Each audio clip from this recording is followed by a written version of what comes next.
अल्हम्दुलिल्लाहि वकफ़ा वसलामुन अला इबादिहिल्लज़ीना इस्तफ़ा अम्मा बाद। आज इतवार का दिन है, तो दो हदीसें, कभी कभी तीन हदीसें हम पढ़ते हैं। आज हमारे हदीसों का उन्वान है वालिदैन। फिर वालिदैन में से वालिदा की कदर और इज़्ज़त समझ आ रही है, और वालिदैन की जो है खिदमत और इनका जो है अदब और एहतराम, और वालिदैन से दुआएं कमाकर जन्नत में अपने आप को दाखिल करना। समझ आ रही है? इसके मुतालिक ये दो हदीसें हैं, तो तवज्जो से जो है इसको सुनो। ये पहले हदीस बुखारी शरीफ की है कि एक शख्स नबी करीम सल्लल्लाहु अलैहि वसल्लम के पास आया और अर्ज़ किया कि या रसूल अल्लाह, अच्छी रिफ़ाक़त, क्या मतलब? यानी मेरे तरफ से हुस्न सलूक और एहसान और खिदमत का सबसे ज़्यादा मुस्तहिक शख्स कौन है? किस शख्स की मैं ज़्यादा खिदमत करूं, किस शख्स से मैं ज़्यादा एहसान अच्छा सलूक करूं, यानी कौन ज़्यादा मुस्तहिक है? तो आप अलैहिस्सलातु वस्सलाम ने फरमाया, तुम्हारी वालिदा। उस शख्स ने अर्ज़ किया कि फिर कौन? तो आप अलैहिस्सलाम ने फरमाया, तुम्हारी वालिदा। उस शख्स ने फिर अर्ज़ किया कि फिर कौन? आप अलैहिस्सलाम ने फरमाया कि तुम्हारी वालिदा। तीन दफ़ा उसने जो है अर्ज़ किया कि फिर कौन, फिर कौन, फिर कौन? तो आप अलैहिस्सलाम ने तीन दफ़ा फरमाया कि वालिदा, वालिदा, वालिदा। और चौथी दफ़ा में उसने अर्ज़ किया कि फिर कौन? तो आप अलैहिस्सलाम ने फरमाया वालिद। क्योंकि बाज़ दफ़ा वालिद ऐसा होता है कि वो तकड़ा होता है, अपना खिदमत खुद कर सकता है, मसलन बार फिरना, कमाना, चलना फिरना। बाज़ दफ़ा औरत होती है, वो तो घर से जो है बाहर नहीं निकलती, और इसी तरह जो है उसके बाद ज़रूरियात हाजात ऐसे होते हैं जिसके लिए वो घर से बाहर नहीं निकल सकती हैं। समझ आ रही है? बाज़ दफ़ा जो है बीमार हो जाती है वालिद, मसलन बीमार हो गया तो अस्पताल खुद, मसलन छोटी मोटी बीमारी होती है तो अस्पताल खुद जा सकता है इलाज वगैरह करने के लिए। लेकिन औरत एक ऐसी जो है ज़ात है कि वो जिसके अंदर मसलन ईमान हो, गैरत हो, तो वो किसी महरम के बग़ैर बाहर नहीं निकलती। तो अब वो किसके साथ जाएगी? तो सबसे ज़्यादा उसकी तरजीह बेटे की होती है कि मेरे साथ मेरा बेटा जाए, वो मेरी खिदमत करे, वो मेरा जो है ख्याल रखे। इसीलिए जो है फरमाया वालिदा, वालिदा, वालिदा। फिर चौथी दफ़ा फरमाया कि वालिद, कि कभी कभी वालिद वो भी जो है बुढ़ापे को पहुंच गया और उसकी ताकत नहीं होती खुद डॉक्टर के पास जाने की, या और जो उसकी जो ज़रूरियात होती हैं। ये नहीं है कि वालिद की बिल्कुल खिदमत नहीं करना चाहिए, नहीं, लेकिन चूँकि औरत ज़ात है तो वो ज़्यादा मुख्ताज होती है, इस एतबार से जो है।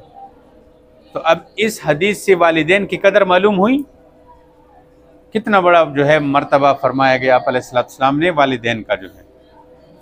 तो वालिदैन की खिदमत, वालिदैन के साथ हुस्न सलूक और एहसान, इसको मुक़द्दम करो सारी चीज़ों पर। ये क़यामत की निशानी है कि वालिदैन को फेंक देंगे, वालिदैन की बात नहीं मानेंगे, वालिदैन को जो है उनके साथ लड़ेंगे। तो वालिदैन की कदर किया करो। समझ आ रही है? दूसरी हदीस, आप सल्लल्लाहु अलैहि वसल्लम ने इरशाद फरमाया, खाक आलूद हो उस शख्स की नाक कि उसके सामने मेरा जिक्र किया गया, यानी मेरा नाम आया, कि नबी करीम सल्लल्लाहु अलैहि वसल्लम ने फरमाया, फिर उसके सामने मेरा नाम लिया गया, उसने मुझ पर दुरूद न भेजा। इसलिए कि जब यहाँ पर जब मैं हदीस बयान करता हूँ ना, जहाँ भी कहीं आप हो, किसी जगह पे बयान सुन रहे हों, तो वहाँ जब उस आदमी ने कहा कि दुरूद शरीफ पढ़ो, तो दुरूद शरीफ पढ़ा करो। जब वो बंदा बयान कर रहा हो और वो कहता हो कि नबी करीम सल्लल्लाहु अलैहि वसल्लम ने फरमाया, तो आप सल्लल्लाहु अलैहि वसल्लम पढ़ा करो। समझ आ रही है? नाकाम हुआ वो शख्स, बर्बाद हुआ वो शख्स कि जिसके सामने मेरा जिक्र किया गया और उसने मुझ पर दुरूद न भेजा। एक दफ़ा पढ़ना तो वाजिब है। समझ आ रही है? एक दफ़ा पढ़ना तो वाजिब है। हाँ, जो बार बार पढ़ेगा, हर दफ़ा जब नबी अलैहिस्सलाम का नाम लिया जाता है और ये दुरूद शरीफ पढ़ता है, तो फिर तो सोने पे सुहागा, बहुत अजर मिलेगा। दुरूद शरीफ जो एक दफ़ा पढ़ता है अल्लाह तबारक व तआला उसको एक दुरूद के बदले 10 नेकियां देते हैं, 10 रहमत नाजिल फरमाते हैं। समझ आ रही है? इसी तरह फरमाया कि खाक आलूद हो उस शख्स की नाक, यानी नाकाम हुआ, बर्बाद हुआ, तबाह हुआ वो शख्स के उस पर रमज़ान आया और वो अपनी मग़फ़िरत न करवा सका। देखो रमज़ान के अंदर अल्लाह ताला की रहमतें बरसती है, ऐसा है या नहीं है? रमज़ान के अंदर लोगों की मग़फ़िरत होती है, तो कितना बड़ा बदबख्त होगा कि जिस महीने में अल्लाह पाक की रहमतें बरसती है, मग़फ़िरत के फ़ैसले होते हैं, और एक शख्स पर रमज़ान गुजर गए उसकी मग़फ़िरत नहीं हुई, तो ये नाकाम बंदा है या नहीं है? इसी तरह आगे सुनो, फरमाया कि खाक आलूद हो उस शख्स की नाक कि उसके वालिदैन उसके पास बुढ़ापे को पहुंच जाए। उनके सामने उसके वालिदैन जवानी में नहीं मरे, बुढ़ापे को पहुंच गए और वो खिदमत के मुख्ताज हो गए और वो उनकी खिदमत करके जन्नत में दाखिल न हो। कि वालिदैन वो बुढ़ापे को पहुंच गए और ये उसकी खिदमत न कर सका। उसकी खिदमत, देखो जब वालिदैन बूढ़े हो जाते हैं ना तो वो मुख्ताज हो जाते हैं, ऐसे है नहीं है? हा? वो अपनी औलाद की जो है मुख्ताज हो जाते हैं। तो अब खुशकिस्मत बंदा वो होगा कि जो बुढ़ापे में वालिदैन की खिदमत करे। अब जब आप वालिदैन की खिदमत करते हो, उसकी जो है हर ज़रूरत का ख्याल रखते हो, उसको आराम पहुंचाते हो, उनके तमाम हुकूक का ख्याल करते हो, उनको तंग नहीं करते हो, तो ये बंदा इस खिदमत के ज़रिए से वालिदैन की दुआएं लेता है।